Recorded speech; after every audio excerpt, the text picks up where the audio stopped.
अध्यात्म विज्ञान कोई धर्म या संप्रदाय नहीं है, ये स्पिरिचुअल साइंस है जो कुदरत के कानून पर आधारित है।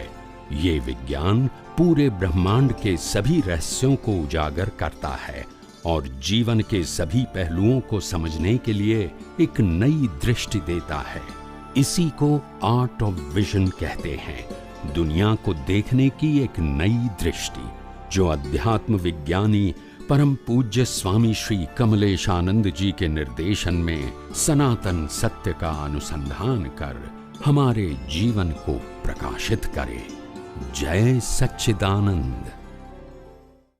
तो जो क्रिएटर या नेचर या गॉड है जिसने यूनिवर्स क्रिएट किया है, ओके, वो किस फंडामेंटल पे बेस्ड है और उसका पर्पस क्या हो सकता है? मैं टोटल आंसर नहीं चाहता, but food for thought. Okay okay. ये पूरा गैलेक्सी जो बनाया है, जिसमें मून है, सन है, स्टार्स है और बहुत सारे प्लैनेट्स हैं, उसमें से one of the Prithvi. Okay, तो ये और बड़े बड़े समंदर हैं, रिवर से पहाड़ है, सब कुछ है होल यूनिवर्स में, छोटा बड़ा बहुत, और लाइफ भी है, human life, animal life, creatures life. तो आखिर ये सब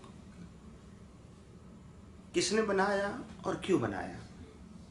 ओके, जरूरी नहीं है कि नेक्स्ट उस पर पृथ्वी पर आए। हाँ, तो कहने का मतलब ये जो यूनिवर्स है न किसी ने बनाया है और न ही कोई बना सकते हैं।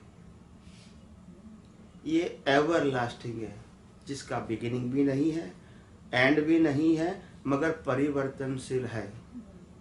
क्या बताया? No beginning, no end, but परिवर्तनशील, यानी चेंज होता रहता है। आप समझे ना? मगर बिगिनिंग एंड नहीं है।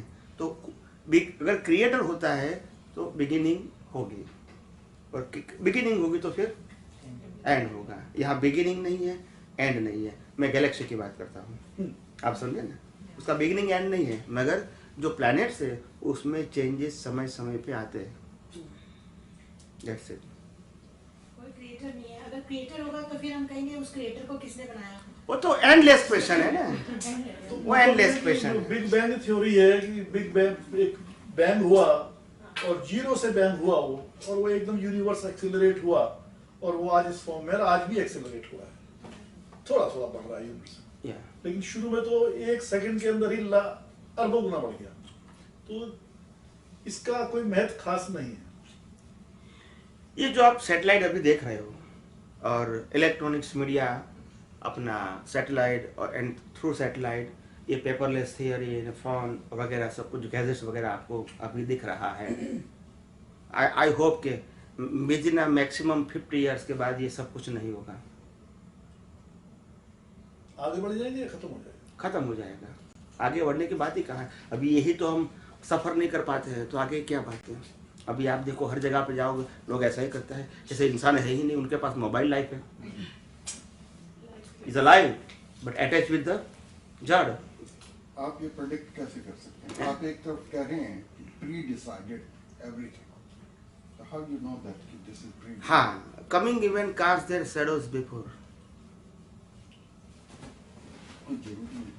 नहीं, जरूरी नहीं है, इसमें जरूरी की बात नहीं होती है ना, it is not necessity. It can happen if मगर हम प्रेडिक्ट करते हैं कि होगा विदिन 50 ईयर्स मैक्सिमम। मतलब इम्प्रूवमेंट के हिसाब से या विनाश के हिसाब से? विनाश के हिसाब से ये होगा 50% population of the universe destroy हो जाएगी, और जो ह्यूमन के लिए जो डिसलाइक है, ऐसे वेपन, ऐसे सैटेलाइट, ऐसे इंस्ट्रूमेंट सब डिस्ट्रॉय हो जाएंगे। Then after the humanity is come back for the short time. You understand me? वो तो होना ही है। That's it. उसमें अबव नॉर्मल हो गया। क्या हो गया? आज ह्यूमन को लव नहीं करता है। आप समझे? स्वार्थी हो गया। स्वार्थ समझते हैं ना? स्वार्थ हो गया। तो ये तो कहना बड़ा एम्बिगुअस है कि ह्यूमन को आज लव नहीं करता है। अब आप हम सतयुग और त्रेता युग और बाकी युगों का इससे मैं मतलब नहीं समझता। तब भी नहीं कर रहे हैं। उनमें भी हमने यही देखा है, भाई भाई अर्जुन दुर्योधन गलत बातों पे लड़ रहे हैं जो हमें गलत लग रहा है, और सारा ही गलत है, तो हमेशा होता है, देखो आज ही नहीं है ऐसा। देखो सिंपल बात समझो, the history they can give you the message to the people, okay, और ऐसा कोई बड़ा इवेंट्स होता है तो इसको हिस्ट्री में लिखा जाता है। ऐसा नहीं है कि सतयुग के अंदर हर व्यक्ति इसी प्रकार की थे, नहीं तो उसका नाम सतयुग नहीं होता। आप समझे ना, सतयुग का मतलब होता है गुड क्वालिटी पीपल। आप एवरेज की बात है, मैं एक दो की बात नहीं करता हूँ, आप समझे।